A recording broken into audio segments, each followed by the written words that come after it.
welcome to Austin's Anfield Angle, your AAA grade Liverpool FC podcast where passionate copites resonate. We're live today on a Thursday evening from Austin, Texas. This is our first YouTube show, and for all of you tuning in, I just want to say thank you very much for joining. This is only going to grow. We are going to take the next steps to set up a different backdrop, a different environment, get more guests on the show.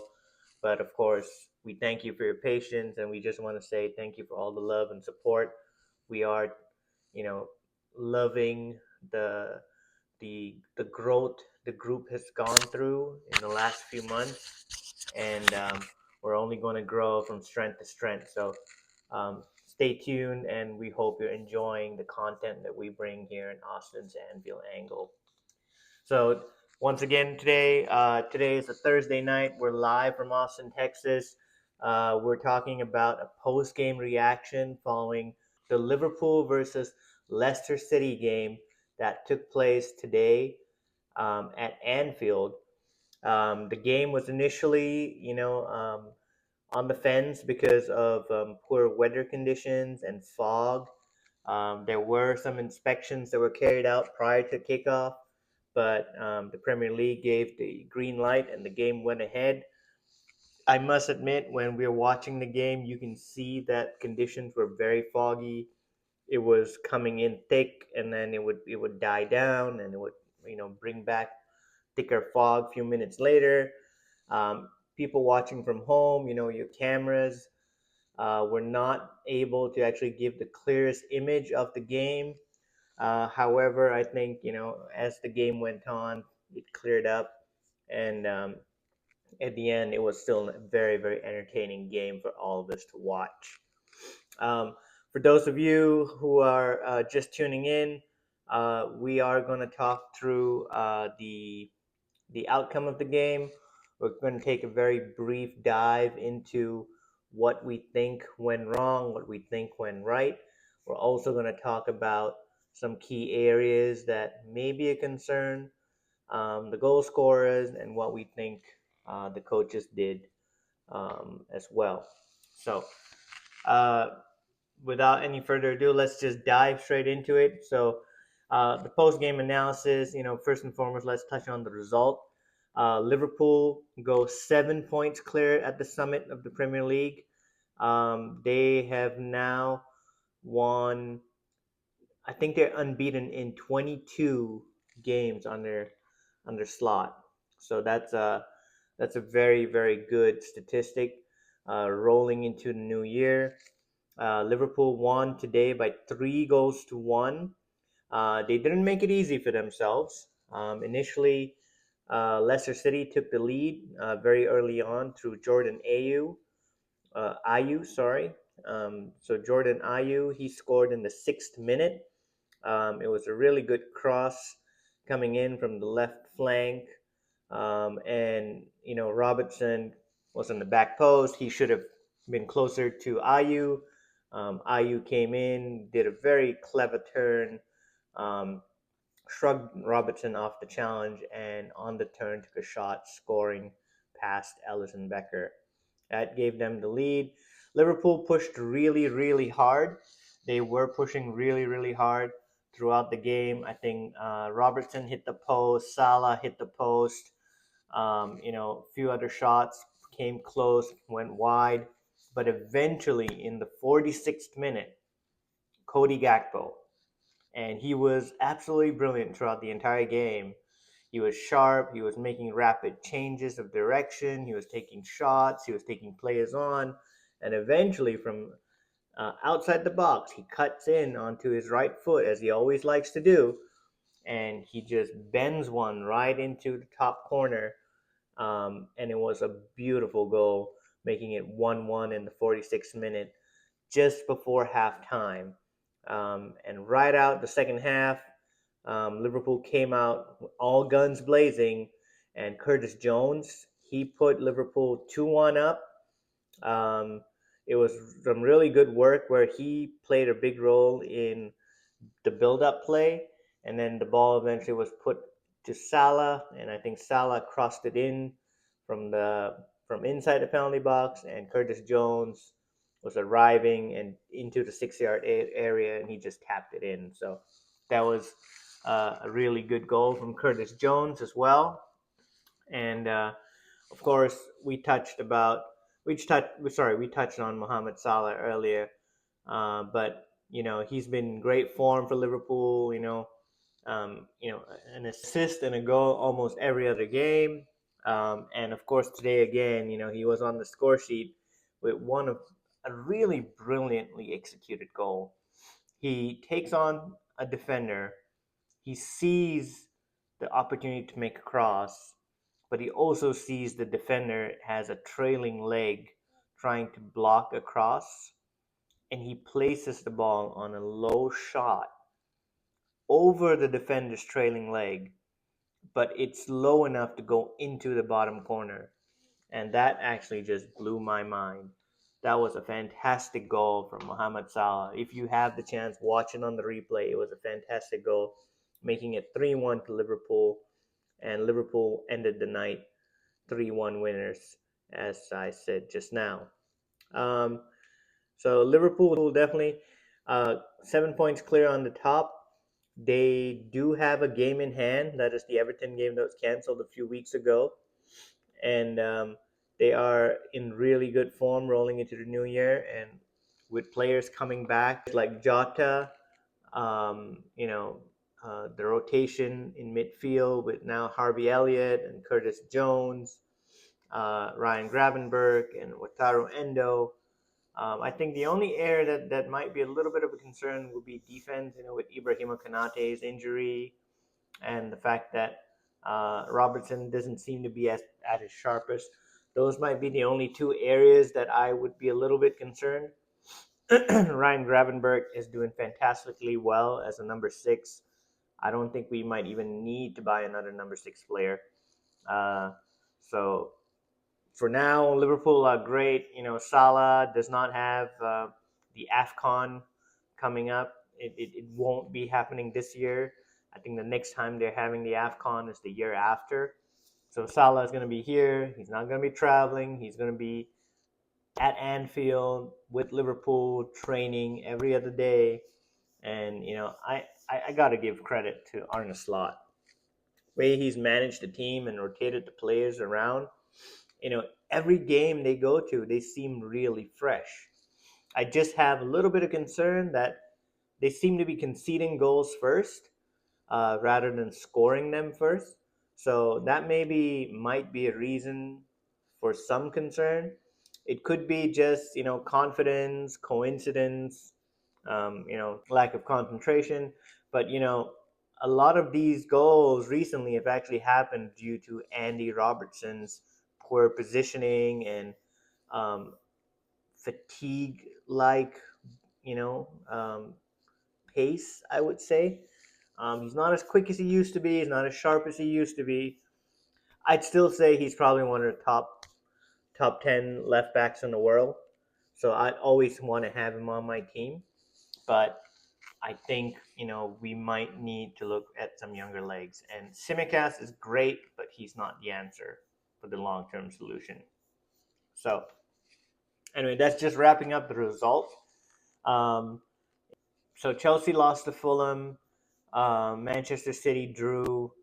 Arsenal have not played. Manchester United lost. So a lot of big results actually happened today, indicating that Liverpool would be able to take advantage of that and move up further into the summit, or extend their lead in the summit on the top of the Premier League. And that's exactly what they did today. Um, at the start of the game, Arne Slot must have been a little bit frustrated. We see how he lined up his team with the typical 4-2-3-1. Darwin Núñez was given the opportunity today, but they came against really strong central defenders in Connor Cody and Verstegen, I believe. I might have to check his name right here. Vestergaard, sorry, the Danish defender, Vestergaard. Um, so the Liverpool lineup typically was a 4-2-3-1, and they were going with Darwin Nunes instead of Luis Diaz, which we saw play in the last game as a false nine. Was very very effective. In today's game, they went with Darwin Nunes, and he was up against Connor Cody and um, Yannick Vestergaard, both very big, strong central defenders. And I actually feel that Darwin Nunes was a little bit low on confidence. He didn't really perform at his best. He gave a really good run out for sure. I mean, he's really good in intensity and making sure he's out there to make his presence felt. He's pretty physical. He's quick. But in terms of taking chances, I feel like Darwin Nunes is not quite there yet. Like he's not as clinical as he should be. We've mentioned this before in our previous podcast discussions. So maybe I thought that we might want to use Darwin Nunes as a sub, or maybe let him come in from the wing instead. But Gakpo is doing so well, you don't want to remove him from there. So that's all good problems to have for Arne Slot. But in today's game in particular, definitely Connor Cody and Vestergaard got the better of Darwin Nunes. We could see that all the goals came from out wide through Salah, Gakpo, and of course even Jones got on the score sheet, but it was actually a ball that was played out wide and it was cut back for him to tap it in. So um, just again very quickly touching on that, Leicester City put out a really good fight. They took an early lead. They do have a very very interesting lineup as well. I mean, unfortunately for them, Jamie Vardy was injured. He is their star man up front. However, they went with Zambian forward Patson Daka, who led the line really well. They line up very similar to Liverpool, 4-2-3-1, and that's why they could really hold a really low block against Liverpool and have almost all their players in their penalty box to block out any cross or shot coming in. Regardless, as the minutes went by, you knew that Liverpool were going to keep pressing and pushing, and eventually the goal was going to come. You could see some tiredness kicking in towards the end of the first half, and maybe that little lapse of concentration, and that's where Gakpo got the goal. Um, Again, Liverpool's tactic has always been using their center backs, that's either Van Dijk or Gomez, to play long balls forward, and they use their number 10 man, which is in today's case was Curtis Jones. Previously, it's usually Soboslai, and he gets flick on headers for the wingers to cut in. So if the ball goes from Van Dijk to Soboslai in the center of the field, Soboslai would flick it on as a header towards either Salah or Diaz or Gakpo on the other side, and those guys would latch onto that through ball, and they're clean through, take a shot, goal. That's been a pretty effective tactic I've noticed. Arne Slot's and Arne Slot's been enforcing. So I think in today's game it was a little hard because um, you came across really strong central defenders, big central defenders that would win every header. So that's just my personal opinion. And we definitely think it was a lot harder for Darwin Nunes than initially anticipated. Um, Moving on. So that was the result. That's a little bit of the tactical insight that was supposed to work. And eventually it did work. Eventually, all the goals came through the wings, who played the ball through to the middle.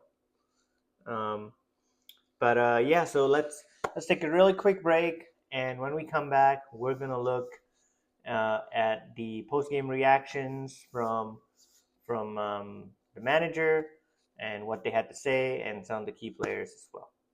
We'll be right back. All right, welcome back, guys, and thank you for sticking around and welcome back from the break. So, right now we're going to take a very quick dive into post-game reactions from the managers. So, Arne Slot, and I was just listening to his interview post-game. He was very, very happy with the overall performance, very, very happy with the reaction from the team. He was very, very happy with the intensity of the game. He definitely did say he was a little bit unhappy 10 minutes into the game at home and you're already a goal down. He said that was not thrilling, and I can agree with him. I guess any manager wouldn't want that to happen to their team, correct? Um, but he applauded the reaction of the players and the intensity of the players as they pushed forward, pushed hard, and he acknowledged just how important it was to get that goal before halftime. When you go into halftime and you're at home and you're a goal down, sometimes, some one or two players, your heads can sort of drop and you know, just feel a little bit bad about it instead of trying to fight back. So when you got that goal right before halftime, you have the momentum, you have the intensity. You've just scored a goal. The fans are loud, they're getting behind the team. So you feel empowered, and that's how the players would have felt when they scored that goal. And I'm so sure that that was actually one of the few driving factors to why, when they came out in the second half, they were so intense, so quick immediately after the break. Um, so timing is everything, right? Um, in other um, you know seasons, we've seen Liverpool actually collapse when they go a goal down. I like to use the word mentality monsters, which was coined during the Jurgen Klopp era when Liverpool were comeback kings per se.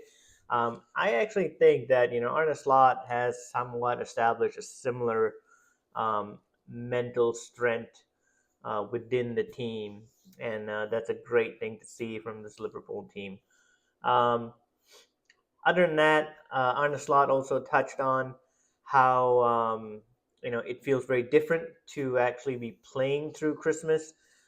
His previous seasons, he was in Feyenoord in the Dutch league. That was actually when they actually take time off and they actually have a winter break, and then they come back in January.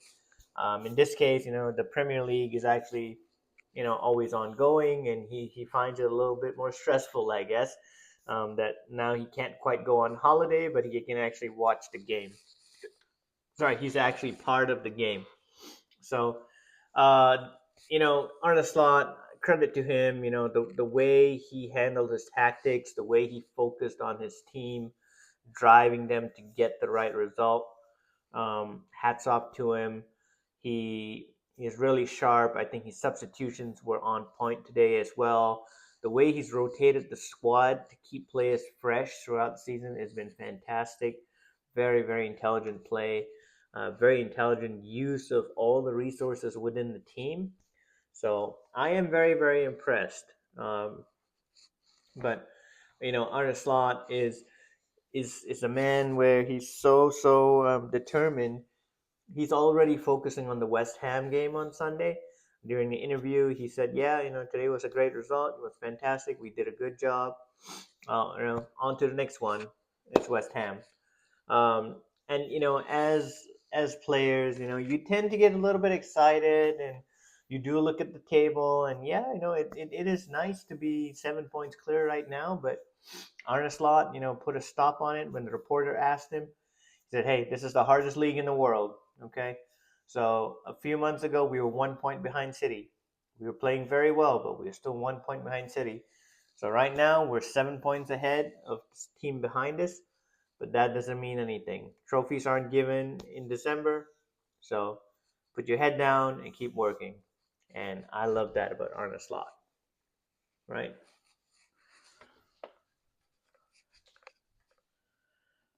That was pretty much the reaction from Arne Slot. His post game reaction. You can see he was probably a little frustrated with the sloppy goal that was conceded. However, I think he is still overall very, very happy and already focused on the next game. Uh, One more player that deserves definitely a mention is Mohamed Salah. I know he's been in the headlines a lot recently, but again today it was his performance that helped us again. He helped create chances. He had shots. He hit the post. He scored a fantastic goal.